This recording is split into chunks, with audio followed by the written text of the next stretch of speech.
Algo que eu nunca imaginei antes. Diz a palavra de Deus: nem olhos viram, nem ouvidos ouviram, e nem jamais penetrou em coração humano o que Deus tem preparado para aqueles que o amam. Carta de Paulo aos Coríntios, capítulo 2, versículo 9. Eu tenho ouvido muitas pessoas, e até me incluo entre elas, que contemplando tudo o que estamos passando nesses últimos dias, meses, pode se expressar assim: algo que eu nunca imaginei antes. Mas eu não quero falar de novo sobre o Covid-19. O tempo todo só se fala nisso. Eu quero falar de um fato que eu aprecio e desejo sempre: as experiências mais gostosas e saudáveis da vida, de ser surpreendido positivamente por um fato. A experiência do nascimento dos filhos, a forma como isso aconteceu, a experiência da vida cristã, o descobrir da fé. Um amigo disse certa feita que seguir Jesus é o mais fascinante projeto de vida. Isto é incrível. Por isso, numa semana muito intensa com o Senhor, eu faço uma reflexão a partir da graça de Deus e pelo cuidado do seu Santo Espírito. Algo que eu nunca imaginei antes. E a primeira coisa foi ser tão amado por Deus. O profeta Isaías, capítulo 64, versículo 4, diz: porque desde a antiguidade não se ouviu, nem com o ouvido se percebeu, nem com os olhos se viu Deus além de ti, que trabalha para aquele que nele espera. Nunca as palavras, as experiências, as marcas serão suficientes para descrever tanto amor. E quanto mais o conhecemos, mais impactados nós somos. Quanto mais buscamos conhecer Deus, mais o desejamos.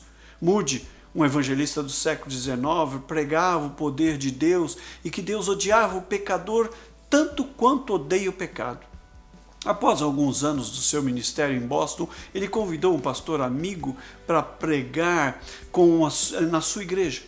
E durante 7 dias ele pregou sobre João 3,16 e o grande amor com o qual Deus ama o pecador. Aquela mensagem transformou a vida de Moody. Moody pregou o amor de Deus a mais de 100 milhões de pessoas e percorreu mais de 1 milhão de quilômetros anunciando este evangelho, porque Deus amou o mundo de tal maneira. Será que nós dimensionamos a proporção deste amor? Paulo, escrevendo aos Romanos, disse: ó profundidade de riqueza, tanto da sabedoria como do conhecimento de Deus. Quão insondáveis são os seus juízos, quão inescrutáveis os seus caminhos. Aquela riqueza de sentir-se amado por Deus. Por isso o poeta sacro cantou: não sei por que o amor me foi revelado.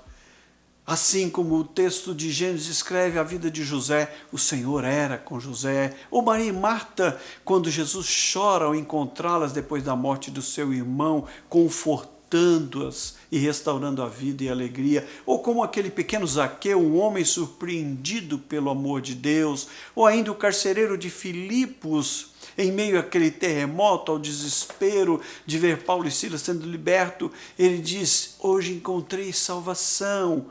Ou a vida de João, aquele que nos ama pelo seu sangue, nos libertou dos nossos pecados.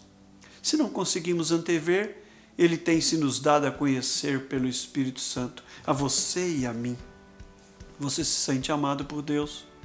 Mas uma outra observação: eu nunca imaginei ser tão abençoado por Deus. O mesmo Moody ouviu de um irmão de sua igreja, um açougueiro, uma pessoa simples, algumas palavras que desafiaram e mudaram a vida dele.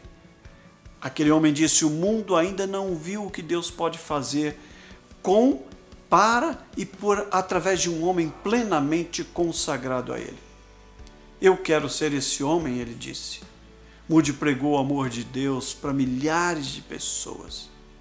Jacó, quando mandou seus filhos descerem ao Egito, não imaginou que iria acontecer e que seu filho José ainda estava vivo. Os pais de Moisés, quando tomaram aquela criança e colocaram naquele cesto de junco no Nilo, jamais poderia imaginar em quem ele se tornaria. Ana, quando sonhou com a bênção de ter um filho, não imaginava o profeta que Samuel seria sobre Israel. porque os sonhos de Deus para nós são maiores do que os nossos próprios sonhos. Por isso nós podemos e devemos nos agarrar às promessas de Deus para a nossa vida. Maria, quando disse, eis aqui a tua serva, não podia imaginar toda a dádiva da vida que dela nasceria Jesus Cristo, nosso Senhor.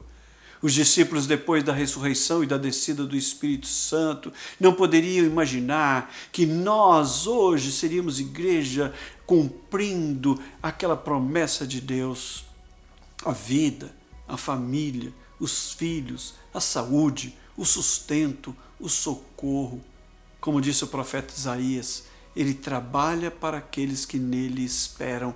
Ou como disse o salmista no Salmo 121, porque não dormita nem dorme aquele que te guarda. E o Deus que vai adiante de nós, que se antecipa, que ama, que redime, que levanta, que cura e que guarda. Você se sente abençoado por Deus? E eu quero fazer uma última observação. Nunca imaginei receber tanto cuidado de Deus, o Deus de cada detalhe. Como as pragas que foram enviadas ao Egito e fez daquele povo uma ilha de graça. Ou quando o profeta Isaías diz, quando você passar pelas águas, ele será com você. Ou como o salmista, quando você cair, você não ficará prostrado, porque o Senhor te segurará pelas mãos. A vida deixa marcas na gente, e às vezes até cicatrizes. E Deus tem marcado as nossas vidas com a sua presença. Tenha o desejo de viver e de existir segundo o coração de Deus. Você vai experimentar algo que você nunca imaginou antes. Esse é o desafio para o seu dia, esse é o desafio para a sua semana, para a sua vida. Sonhe e deseje uma vida com Deus, um coração na sua presença. Quero dizer a você, você vai viver algo que nunca imaginou antes. Que Deus muito assim te abençoe rica e abundantemente.